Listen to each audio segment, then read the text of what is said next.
What if stepping away was the most powerful step forward? Welcome to a special podcast miniseries recorded on location at Prana Maya Resort in Belize, a sanctuary envisioned by Steve Hall, the billionaire business mogul who created Prana Maya as a place where success, healing, and purpose finally converge.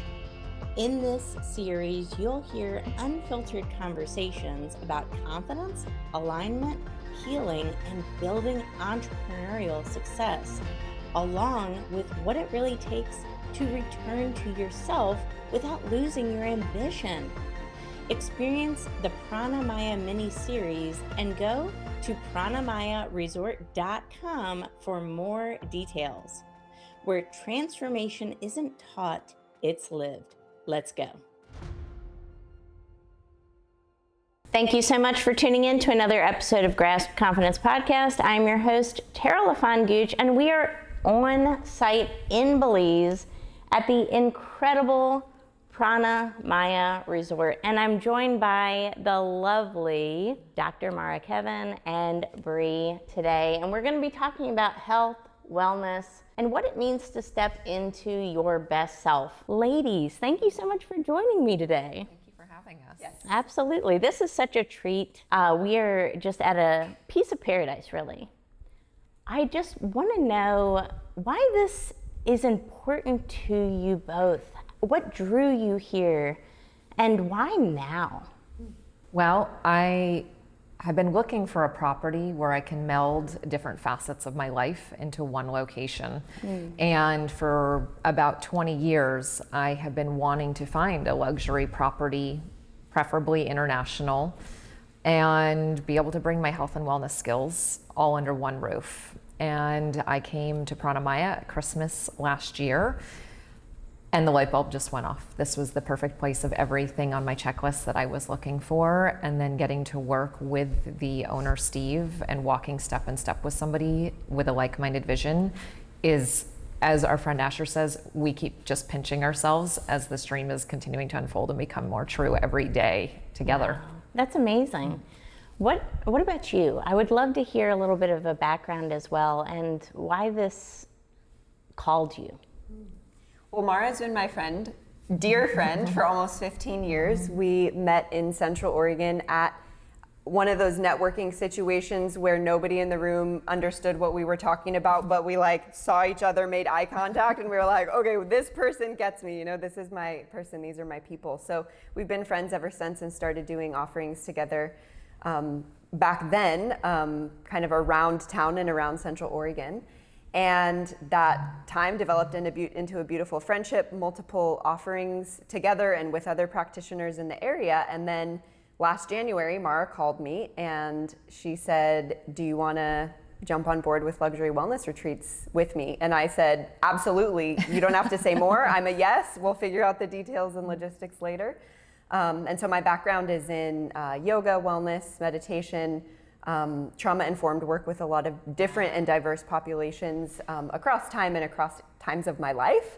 And today I'm a somatic practitioner and a regression therapist. And so I bring kind of group-related skills and one-on-one skills and, hopefully, as much as possible, help take things off of Mara's plate when I can. I love that. You brought up trauma, and that's something that a lot of people are dealing with. It's something that if we don't address, it really keeps us stuck. It's like a stuck energy, isn't it? And a lot of people just assume it'll go away one day magically on its own, right? But it doesn't really work like that. So I would love to hear it from you ladies, your experience in dealing with trauma therapy and how to really move somebody out of that state of stuckness so that they can become the best versions of themselves. What do you think? I think a big main intention of us bringing people here to a private island, that we were having a communication just a few minutes ago with a group of people, and then we have this conversation pretty much every day, multiple times a day when we're here, is that this is a safe space. This is a safe space for people to come and gather with like-minded individuals, have this heart coherent moment where we feel seen, we feel heard, we feel held, and also to spend time on our own in this same safe environment. So there's community, but then there's also our private quiet time that is provided here in this island preserve. There isn't noises that are going by that are going to trigger, right? There's no airplanes overhead, there's no jet skis going by, there's no loud thumping music club music that you might hear at a typical resort type environment. There are no cars with horns going by. These are all things that trigger our trauma that we don't even realize what maybe the trauma is, but we're getting triggered and we're going into fight or flight and we're anxious, irritable, exhausted, drained. The list goes on. And then we get to come to a place where we are barefoot, we are being nourished through food as medicine, we are doing sound healing, we're doing sessions in the spa that are true medical, holistic wellness grade sessions. And we have time with each other in community. We share our meals together when we're here on property. And this provides a space for people to delve into what they didn't even know was hiding inside of them. And now they can let it up and let it go, and they can be free from it. And then they can leave it here and they don't need to take it with them. And that's a lot of the work that Bree and I do is how can we help them actually take the tools home with them when they leave the island so that when that trauma comes back up, it's in us. It's forever in our fascia, right? That beautiful book that was written, Our Issues Are in Our Tissues, right? Or Our Body Keeps the Score. It's gonna keep coming if we don't come to a safe space like this where we can literally let it up and out and feel okay about letting it up and out and not be judged. Not be judged, right? How often do we feel judged? Especially as a practitioner. Yeah. I have moments that people have looked at me and went, you? And I'm like, yeah, I'm a human. Right. Right? Like as a practitioner, I'm not allowed to not have my shit together all the time. Right. And so then I come into this like-minded environment and it's like, and we laugh. Like we laugh all the time. I had 2 nights ago laughing so hard, I had tears coming down my face and my sides hurt. That's the best. It's the best when you therapy can't even on like the planet. breathe. Yeah. And a lot of the time we'll even hide that. We'll hide our smile, we'll hide our laugh versus really belly laughing, letting it out. And then it becomes this contagious feeling of, oh, that felt good to let that go. That was fun to laugh and let it just be. Wow. That's so powerful, right? I think so much of our lives we spent hiding. Especially as women. Right? We hide, we cover up, we mask, we pretend, we put on performance. And all of this can lead to imposter syndrome. It can lead to us feeling like we have to fake something about ourselves in order for other people to trust us or like us, right?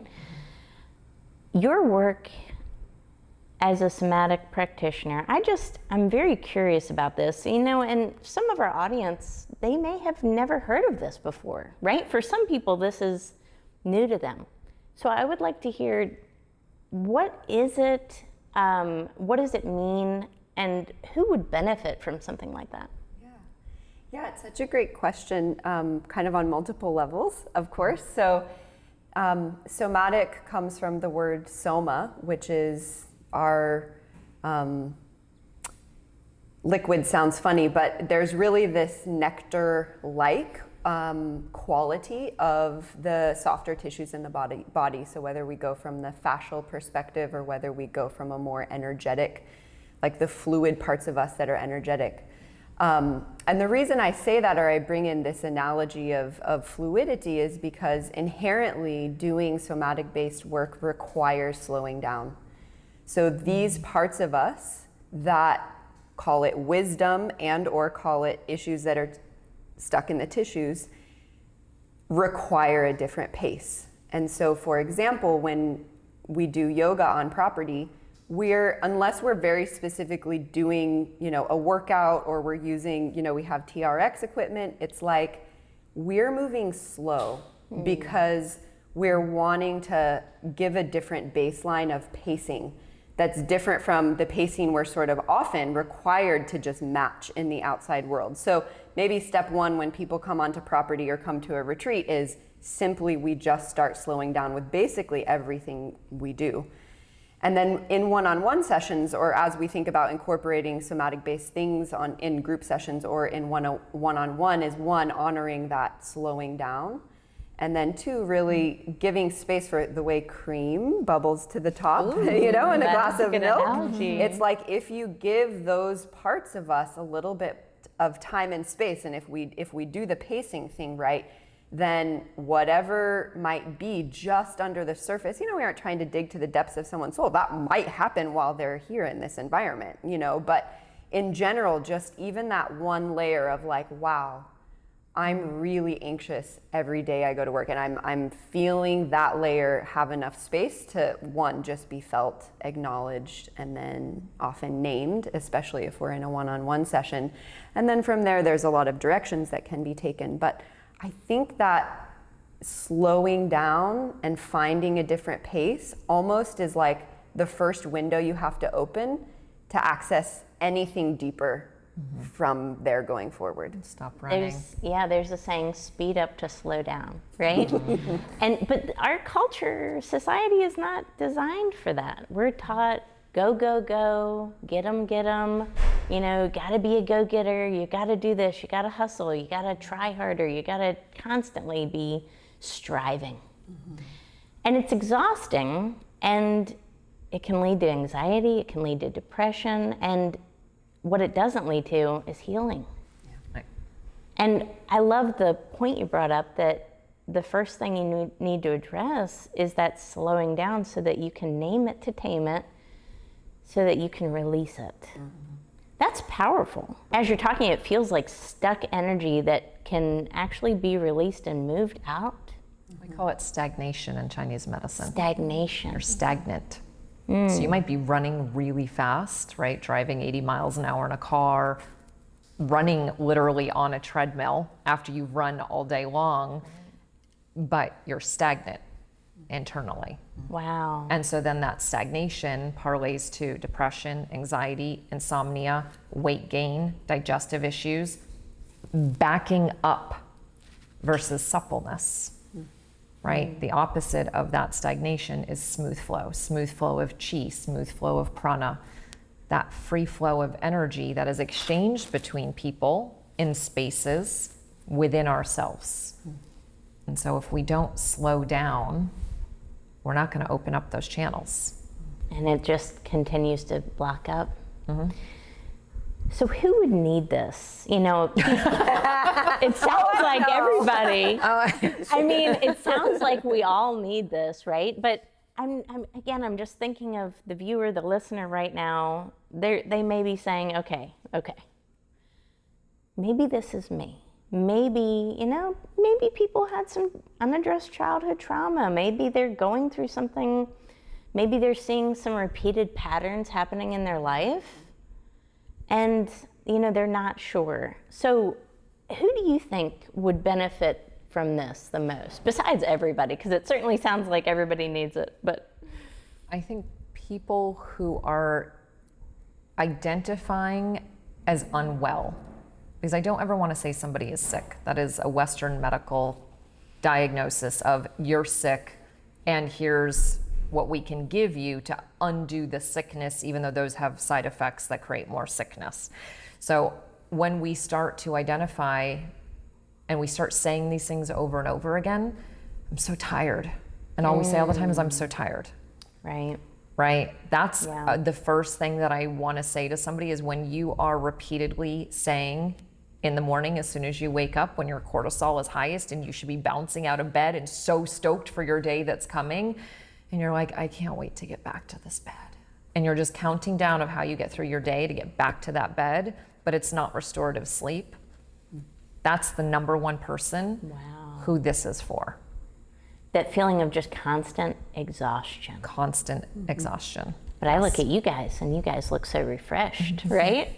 And we got up at 5 this morning and we paddled in the ocean barefoot, and then we went to yoga and we did TRX and we meditated and we had a delicious breakfast, and we've been in community talking with people for literally nonstop, basically since our feet hit the ground this morning. And on a day-to-day basis, that is so draining. That is so draining. And we've taken little moments where we sit and we do some heartfelt, coherent moments in community. Bree led a session earlier of a group. There were probably 20 of us sitting together in community. And on 3 different occasions, Bree just held space of let's all just take a moment, let's close our eyes, and let's breathe. And let's tune into what's around us. And I felt this massive, it was all of 30 seconds to 60 seconds. But we took a beat together, right? Yeah. And so people are not giving themselves any grace anymore. It's almost this competition of how exhausted I am. Oh, I know, I hear you. Let me tell you about how exhausted I am. But I'm gonna keep running from that saber-toothed tiger, and then I'm gonna go to CrossFit, and then I'm gonna get on the treadmill, and then I'm gonna run.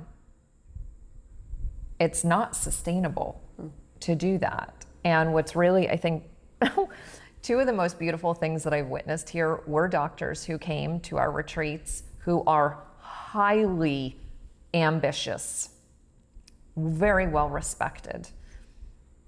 And I remember at different points of them coming on the retreats, looking at them, and they were like, their faces were blank. I mean, like literally we had undone their nervous system to a point that their brains were out in the ocean.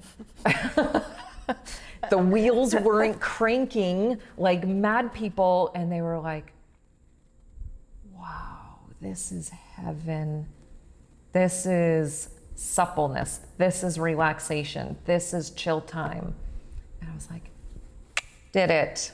Great, right? That's what happens when we're here, is people who are highly ambitious, highly motivated, not giving themselves grace. And then they come here and you see them go all gooey. I call it the Gumby effect. I like that. I just had a visual of a gummy bear. Yeah. And you just get all relaxed and happy and laughing and more childlike, right? Ooh. We lost our either ability or wantingness to just play. To play. And it was a natural state. That's how we learn. That's how we develop. And then you become an adult and go through the drudgery of all of these things and the high performance. And I mean, doctors are some of my favorite people, right? The folks that I work with, they're high performers, they're athletes, they're doctors, and they have an incredible drive. They're also some of the people that question and doubt themselves the most. Mm-hmm. And that's why they keep running. And that's why they keep running. And it's like no matter what type of outside validation, external validation they get, the next certificate, the next degree, the next whatever. Versus laughing at themselves. And everything kind of feels empty, you know? And they get to that next thing and they say, you know what they tell me? What's next? Right. Instead of enjoying that moment in the present. And what you're telling me is this space can actually help you get to that present. Absolutely. And play. Remember to play. So this morning, Bree led our group out for sunrise, and it was extra special this morning because we were watching the sunrise while the last full supermoon of 2025 was setting on the total polar horizons. That in itself was the most magical moment. But I was late to the party. I was running to catch up with everybody. And so they were all out on the paddle boards and the kayaks. And the only thing left was a paddle bike. And I'd never been on one. And I had that moment of self-doubt of, I've never been on this. Am I gonna look stupid? Am I gonna look silly? How are they gonna perceive me? And I was like, whatever, I gotta get out there. I wanna be with my people. And I got out there and I was pedaling like a little mad woman to catch up with them. I was laughing the whole way. And I saw them laughing going, this is so cool. We were hoping somebody brought one of those out. And I was like, where did that voice even come from that I even questioned playing? And then it's like the best way to start the day, right? It was goofy, it was fun, I had a great time. Had this magical horizon to horizon moment surrounded by water with friends. And we were all laughing. People were falling in, losing their balance, laughing. even one of the little girls who's with us, she's 10 years old, and she was going from her mom's kayak onto my paddle bike, and we just stretched the distance a little too far. We didn't gauge it quite well. Sorry, kiddo, our bad as adults. And she belly flopped off of the kayak into the water, scampered back up, and then fell over laughing so hard at herself. That was funny. I was like, yes. Why don't we remember to do that? That when we fall over and we belly flop, do we not laugh and go, that was silly. Let's try not to do that again. Right. Right. And those are the moments that we have here, is it's this reminder to play, to not take ourselves so seriously. And in the moment when we do, Bree and I have some really, Steve's business partner calls it, we've got some cool stuff going on over here. So we've got some cool stuff that we like to share with people that we can take them out of that mode, right? We have the somatic healing, we have the acupuncture, we have the Belizean inspired massages, we have the vibe bed with the molecular hydrogen therapy, we have meditation, we have journaling, we have grounding in the salty water and the sand. All of these things are right here, and you don't have to go far because it's on a tiny little private island. I tried the vibration bed today. Yes. First time. What'd you think? Never heard of it. It was really cool. And, I got a menu, which vibration, I said, I don't know, what do I pick? Which frequency do you want? Right. And I said, oh gosh. And as I'm looking through the list, I see ancestral healing. Oh. And you know what? I picked that one. And she said, why did you pick that? And I said, because I want to give a gift today. Oh. Because when we heal ourselves, we don't just heal ourselves, do we? We heal our past, we heal our ancestors, we heal Those really around us, because we're now not around us. passing that energy on. Yes. And really, there's a saying out there, if we each sweep our own front doorstep, the whole city would be clean. I listened to that on your podcast, right? And I've actually shared and quoted you. Quote. It's such a good quote. My favorite. Yeah. And it starts with that self-leadership and the wantingness, though, and believing that, you know what, I am worthy of being healed. I don't have to continue this cycle. My life matters. I have a purpose. And it starts with me. It starts with me, and we're going to do this thing. Do you ever experience that in your work when you're working with clients that maybe they came to you and, they weren't sure what somatic healing was? Because I didn't, I'll be honest. Mm-hmm. And then they walked away and said, okay, so when's the next session? When do I get to pencil Bree back in, right? Have you experienced that?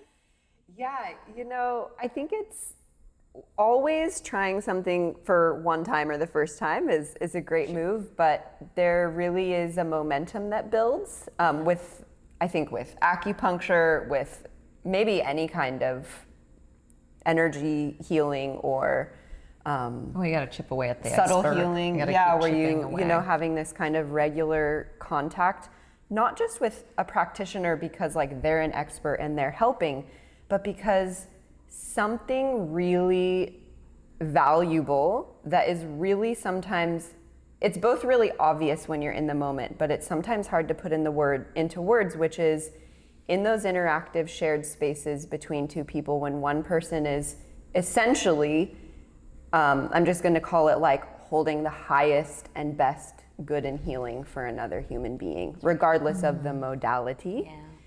Something really incredible happens that I don't believe we actually can do all on our own, which is why we need each other in community. And then whether someone is just starting their journey or someone is a practitioner, people need practitioners. And that, I think I always look at it that way. It's who am I going and placing an hour of my life into their hands? And I know that person is holding that highest and best aspiration for me, for my physical body and wellness, for my mental health, and then and emotional health, and then for whatever my spiritual aspirations are as well.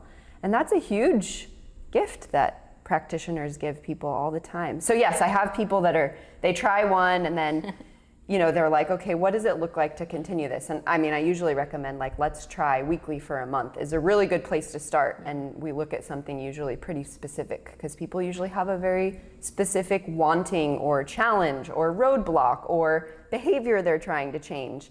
And so it's really helpful to kind of gear into that over a period of time and then assess and say, do we want to keep going or do we feel like we're complete for now? Wow. And what I love about this approach too, we're talking about the whole person. We're not talking about one part of the person.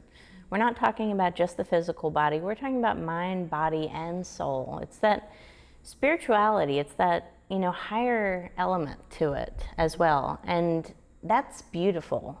I think so much of westernized medicine only accounts for just the one part. And isolating. Right, here's the one part of your body, but then go home and do it yourself, right? Take the pill yourself, wrap your own bandage yourself, whatever it is. Whereas our type of integrative, functional, holistic, ancient healing art of medicine, when we are touching someone with our hands, we're emitting radiation. Just like the sun, we're emitting radiation. And that radiation helps with moving the lymph system. It helps with moving the circulatory system. And as much as we can touch ourselves and have the safe healing warmth of our own radiating hands, we're then not in community. We're not in heart coherence. And that's a big thing that we heard today quite a bit was everyone is looking for this like-minded community. So when you can find someone like Bree who you trust and the radiation from her hands is moving those blockages that are there and this suppleness happens and this release happens, we can't do that ourselves. We can't. We're not designed to work alone. We're designed to collaborate. We're designed to be in community. I think so much of society and the way it's set up is isolation, right? To your point. And COVID did a really good job of that. COVID did a good job on that, and right? then our phones do a really good job of that. Yes. Right. That is something that we all need to detox from. Yeah. I was talking about that at dinner last night, that we spend so much of our lives looking down. Think about how disempowering that is. Yeah. That we spend all of our lives with our heads down. When we instead of in like Superwoman mode, right? And look up. Yeah. And here you were talking about the super moon last night and how beautiful that was. By the way, it looked like, it didn't even look real.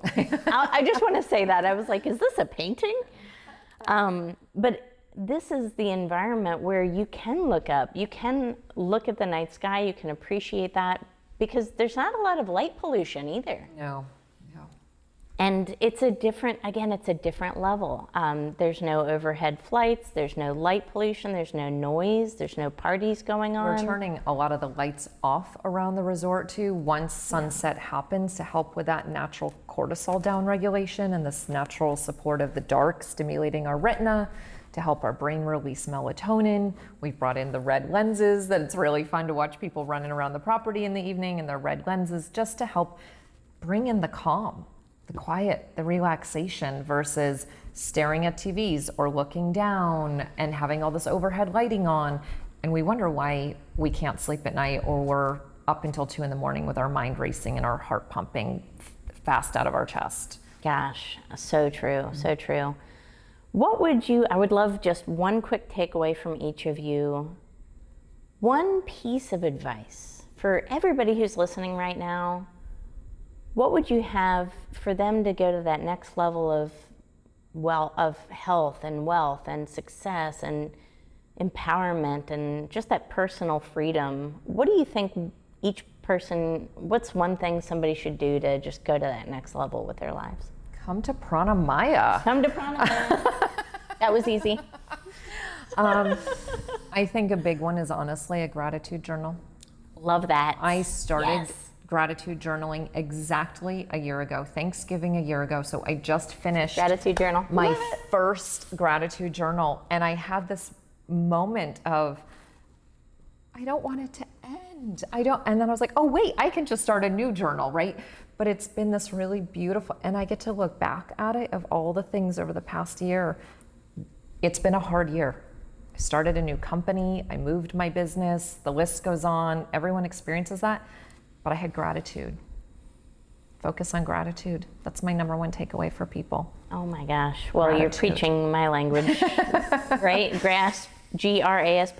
G stands for gratitude. Hello. It's the foundation of confidence. That's why it's first. G. It is the foundation of confidence. It's actually the foundation for all success in life, right?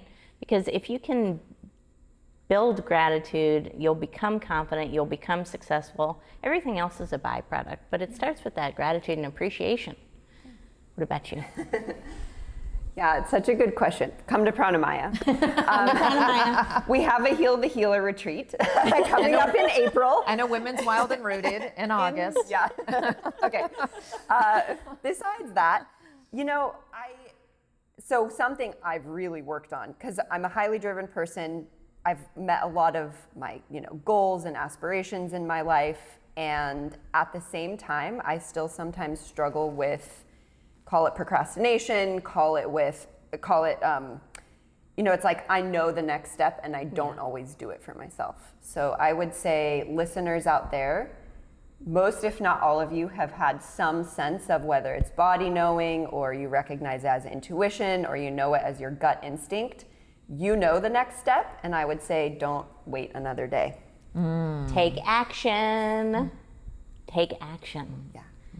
Start with the gratitude, lay the foundation to change your life, and then when you think of something, do it. And it can be small, it can start, right? Just get started.